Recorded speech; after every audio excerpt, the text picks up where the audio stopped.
না, এখন পর্যন্ত ক্ষমা চাওয়া, সরি, আমি তো কিছু করিনি। আমি সরি চাওয়ার কোনো মানেই তো না। আমি একটা শিক্ষিত মানুষ।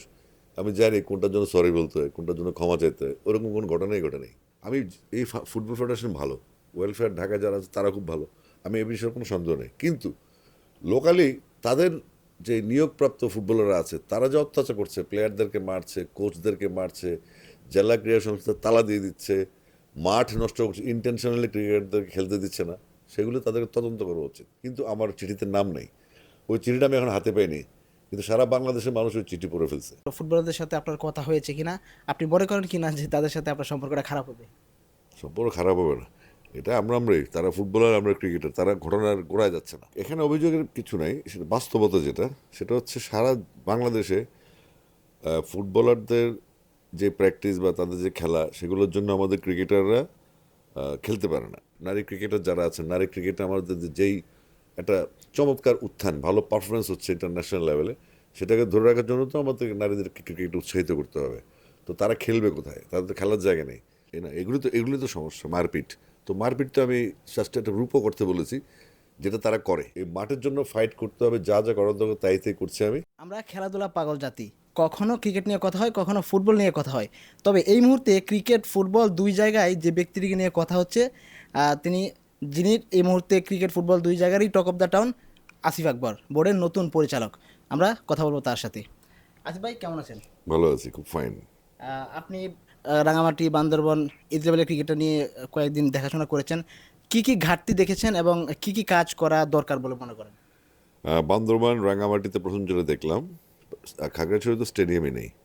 যে স্টেডিয়ামটা ছিল সেটা ওই পার্বত্য শান্তি চুক্তির সময় একটা স্টেডিয়াম করা হয়েছিল, যেটা এখন পরিত্যক্ত ঘোষণা করা হয়েছে, গ্যালারি। তো খাগড়াছড়ির খেলাধুলা এখন উন্নয়ন কাজ চলছে বন্ধ। বাইরে আউটডোরে বাচ্চারা নেট প্র্যাকটিস করে। রাঙামাটি, বান্দরবানে আহ, যে সিকোয়েন্স, সেখানে মাঠ নষ্ট, কোনো মাটির কোনো লেভেল নেই, কোনো উইকেট নেই, এবং সেখানে মোটামুটি একটা ফুটবলের রাজত্ব চলছে। তারাই মোটামুটি কন্ট্রোলে আছে, ক্রিকেটাররা খেলার মতো কোনো স্পেসও সেখানে নাই।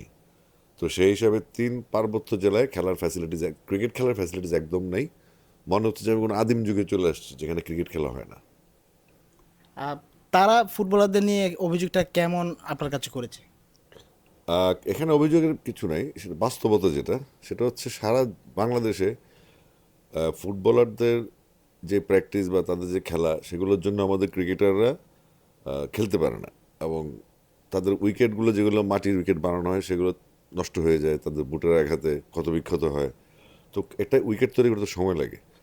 তো তারপর আবার যেটা হয়, তাদের যে ওখানকার যে ফুটবলার যারা স্থানীয় আছে, এটা আমার কাছে টোটাল যারা ডেলিগেটস এসেছিলেন ক্রিকেট কনফারেন্সে, আমাদের কাউন্সিলর, আমাদের স্পোর্টস অফিসার, আমাদের কোচেস, এবং আমাদের নারী উদ্যোক্তারা, যারা ওই ডিস্ট্রিক্ট লেভেলে যারা কাজ করেন বা উপজেলা লেভেলে কাজ করেন, তারা একই কমপ্লেন ছিল যে আমরা ফুটবলারদের সাথে পেরে উঠছি না, আমরা খেলাধুলা করতে পারছি না। তো ওদের কমপ্লেনের ভিত্তিতে আমি আসলে আহ, সোচ্চার হয়েছি, কারণ আমার তো মাঠ লাগবে। আমার এজ লেভেলে চেয়ারম্যান হওয়ার পর আমি দেখলাম আমার বছরে 6টা টুর্নামেন্ট। আমরা প্রাইম ব্যাংক স্কুল টুর্নামেন্ট যদি করতে যাই, সেখানে আমাদেরকে সময় দেখাচ্ছে মাঠ স্বল্পতা কারণে 6 মাস। তো 6 মাস যদি একটা স্কুল টুর্নামেন্ট করতে লাগে, প্রায় 500 550 স্কুল খেলবে। আর আরও 5টা এজ লেভেল টুর্নামেন্ট করতে গেলে আমাদের তো বছরের, আমরা সেই টুর্নামেন্টগুলো করতে পারবো না, কোনো মতে সেরে ফেলতে হবে। তাহলে এখন আমরা যেই প্রত্যাশা আমাদের ক্রিকেট টিমের কাছে, এবং আগামীতে যেই প্রত্যাশা পারতটা বাড়বে, সেটার জন্য কিন্তু এজ লেভেলের ক্রিকেটটা খুব ইম্পর্টেন্ট। আজকে যদি আমি মাঠ না পাই, তাহলে আমি বাচ্চাদের খেলাতে পারবো না, বাচ্চাদেরকে আমি মাঠে আনতে পারবো না। স্পেশালি নারী ক্রিকেটার যারা আছেন, নারী ক্রিকেটে আমাদের যেই একটা চমৎকার উত্থান, ভালো পারফরমেন্স হচ্ছে ইন্টারন্যাশনাল লেভেলে, সেটাকে ধরে রাখার জন্য তো আমাদের নারীদেরকে ক্রিকেট উৎসাহিত করতে হবে। তো তারা খেলবে কোথায়? তাদের তো খেলার জায়গা নেই। তো খেলার জায়গা এবড়ো খেবড়ো হয়ে আছে, নষ্ট হয়ে আছে। ক্রিকেট তো একটা ডিসিপ্লিন খেলা, একটা ভালো মাঠ লাগে, কিছু সুন্দর আউটফিল্ড লাগে, একটা উইকেট লাগে, তার ফ্যাসিলিটিস লাগে। তো এগুলো কোনো কিছু করা হচ্ছে না। এটা এক ধরনের মোটামুটি সারা বাংলাদেশে এক অরাজকতা চলছে। আজকে 12 তারিখ হয়ে গেল, এবং এখন পর্যন্ত আমরা ক্রিকেটটা মাঠে গড়াতে পারিনি। তো আমরা তাহলে উইন্টারটা শেষ হয়ে যাবে by January, middle of February. তাহলে আমরা কখন ক্রিকেট খেলবো? বাংলাদেশে শুধু ফুটবল খেলা হবে কি, নাকি আরও অন্য অন্য খেলা হবে, সেটা আমাদের জানার ইচ্ছা আছে। এবং আমার মাঠ লাগবেই। এই মাঠের জন্য ফাইট করতে হবে, যা যা করার দরকার তাই করছি আমি। কারণ ঠিক 2 বছর পর আপনি আমাকে প্রশ্ন করবেন, আপনি 2 বছর বিসিবিতে ছিলেন ডাইরেক্টর, কি করেছেন আপনি, বাচ্চাদের খেলাধুলো কোথায়? তা আমি যদি প্রথমে মাঠ না পাই, আমি তো 2 বছর কেন 20 বছর আপনাকে আমি রেজাল্ট দিতে পারবো না। যে কারণে আমি মাঠের জন্য ফাইট করছি, এবং এই ফাইট করতে গিয়ে ফুটবলারদের সাথে একটু লেগে গেছে। আমি ইচ্ছা করে এটা করছি, কেন তাদেরকে অনেক বলা হয়েছে। আপনি দেখেন, একটা খেলা আছে নেপাল ভার্সেস বাংলাদেশ, এই খেলাটা হবে জাতীয় স্টেডিয়ামে, যেটা বাফুফের আন্ডারে যে মাঠটা। তো এটাতে ছিল আর্চারি, 8 থেকে 14 তারিখ পর্যন্ত আর্চারি হওয়ার কথা সেখানে। হঠাৎ করে তার একটা প্রীতি ম্যাচের জন্য আর্চারির পুরো সেটআপটা চেঞ্জ করে পাঠিয়ে দিল ওখানে। তাহলে তাদের নমুনাটা কী দাঁড়ালো? তারা বলে আমরা সব ফেডারেশন একসাথে কাজ করব, আমরা এক অর্গান বাঁধবো, আমরা ঐক্যবদ্ধ ফেডারেশন করব। তো একটা আর্চারের মতো ইন্টারন্যাশনাল টুর্নামেন্ট, যেখানে 30টা দেশ আসছে এশিয়ান আর্চারি, হ্যাঁ, তাদেরকে মাঠ থেকে বাধ্য করা হলো। এবার আপনি অনুমান করেন, গত 35, আমার খেলার মাঠে 37 বছর, আমরা গত 37 বছর লোকালি কী পরিমাণ টর্চার্ড, এবং সেটার ফোকাসটা আমি দিয়েছি যেটা তাদের গায়ে লেগেছে। তাদের গায়ে লাগুক আর যেখানে লাগুক, আমার মাঠ চাই, মাঠের জন্য যা যা করার দরকার আমি তাই করবো। আপনি আপনার এই কথার পর ফুটবলারদের সাথে আপনার কথা হয়েছে কিনা, আপনি মনে করেন কিনা যে তাদের সাথে আপনার সম্পর্কটা খারাপ হবে? সম্পর্ক খারাপ হবে না, এটা আমরাই, তারা ফুটবলার, আমরা ক্রিকেটার। তারা ঘটনার গোড়ায় যাচ্ছে না। ঘটনার গোড়ায় গেলে তারা কি করতো, যেখান থেকে আমি অভিযোগগুলো করেছি ক্রিকেটরা ব্যাপার ভালো না, না, এগুলি তো সমস্যা। মারপিট, তো মারপিট তো আমি জাস্ট একটা রূপও করতে বলেছি, যেটা তারা করে। হ্যাঁ, আমি শুধু বললাম, বলাতেই অ্যাকশন।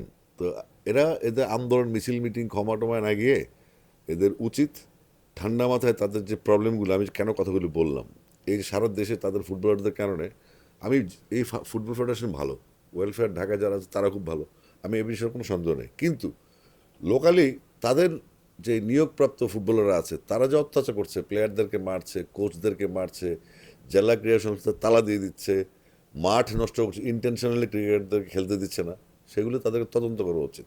তারপরে তাদের উচিত ছিল আমাকে চিঠি দেয়া। এই চিঠিতে আমার কোনো নাম নেই। বিসিবির পরিচালক প্রথমত বুলবুল ভাইকে অনেক প্রশংসা করেছেন। প্রশংসা করার পর একটা জিনিস হলো যে ঠিক আছে, বাংলাদেশ ফুটবল ফেডারেশন আমাদের বিসিবিকে আনুষ্ঠানিক স্বীকৃতি দিয়েছেন। হ্যাঁ, যদি বলা হয়, আবার তাদেরও একজন ফুটবলার বলেছিল বিএনপি আসলে আমরা এই বোর্ড রাখবো না। তো আবার যিনি এখন সম্মানিত বোর্ড সভাপতি আছেন, তিনিও বিএনপি থেকে রাজনীতি করেন, বিএনপি রাজনীতি করেন। তো এখন আমরা কোনটা ধরবো? উনি বললেন বুলবুল ভাইয়ের যোগ্য নেতৃত্ব, বরিষ্ঠ নেতৃত্ব, আমরা বিসিবিকে এই ন্যাশনাল বলে, মানে ভালো কিছু কথা বলেছেন তিনি। এবং এটা আমার জন্য ভালো যে আমরা বোর্ড, বিসিবির বোর্ড, আমাদের বোর্ড সভাপতি বাফুফের স্বীকৃতি পেয়েছে, সুন্দর ওয়েলকাম। তারপরে আমার বিরুদ্ধে কমপ্লেন, কিন্তু আমার চিঠিতে নাম নেই। ওই চিঠিটা আমি এখন হাতে পাইনি, কিন্তু সারা বাংলাদেশের মানুষ ওই চিঠি পড়ে ফেলছে। হ্যাঁ, তো আমি ওই চিঠি পড়তে পারিনি, ছোটো ছোটো লেখা তো, তো সেখানে বৈষম্যের কথা লেখা ছিল। তো ইনফ্যাক্ট আমি যেটা দেখছি, আমার আজকে এই সময় এসে ওই চিঠিতে যেটা বলা হয়েছিল, সরিটার কিছু বলার মনে হয়, তো এই বিষয়ে বোর্ড আমাকে অবহিত করেনি কিছু, আমাদের বোর্ডে কোনো মিটিং হয়নি।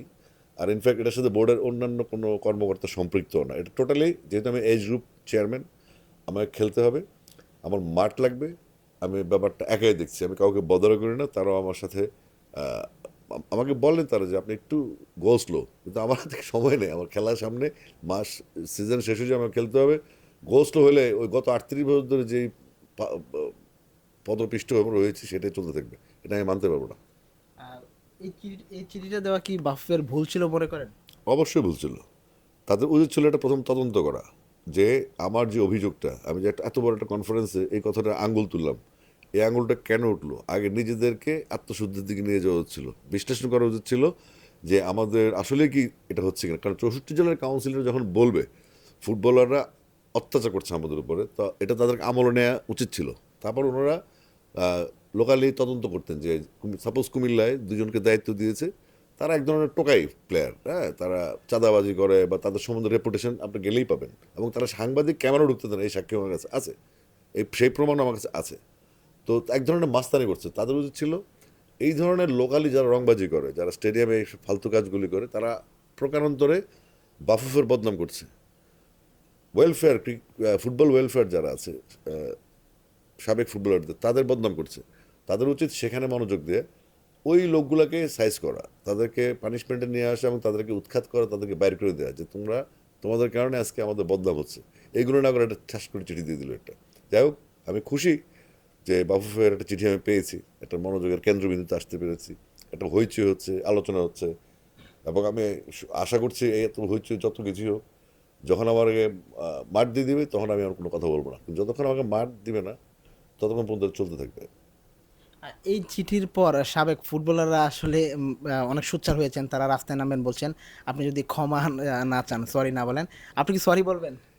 না, এখন পর্যন্ত ক্ষমা চাওয়া, সরি, আমি তো কিছু করিনি। আমি সরি চাওয়ার কোনো মানেই তো না, আমি একটা শিক্ষিত মানুষ, আমি জানি কোনটার জন্য সরি বলতে হয়, কোনটার জন্য ক্ষমা চাইতে হয়, ওরকম কোনো ঘটনাই ঘটে নেই। আমরা যখন এখানে ইন্টারভিউটা নিতে এসেছি, আমরা রাস্তায় দেখেছি তারা আন্দোলন করছে। অনেক সাবেক ফুটবলার, বর্তমান ফুটবলার, তারা কিন্তু রাস্তায় মিছিল করছে। কি বলবেন আসলে? খুব ভালো, তারা এই মিছিলটা করুক, এটা আমার জন্য ইন্সপায়ারেশন যে তাদের মনোযোগ আকর্ষণ করতে পেরেছি। এই মিছিল শেষে তারা গিয়ে আগে বুঝুক, রিয়েলাইজ করুক তারা যে মিছিলটা করলো কষ্ট করে, কে তাদেরকে মাঠে নামালো। তাদের ফুটবলাররা, তাদের ওই লোকাল ফুটবলারদের অকারেন্সের কারণে তাদেরকে মাঠে নামতে হয়েছে, যেটার সাথে আমার কোনো সম্পৃক্ততা নেই।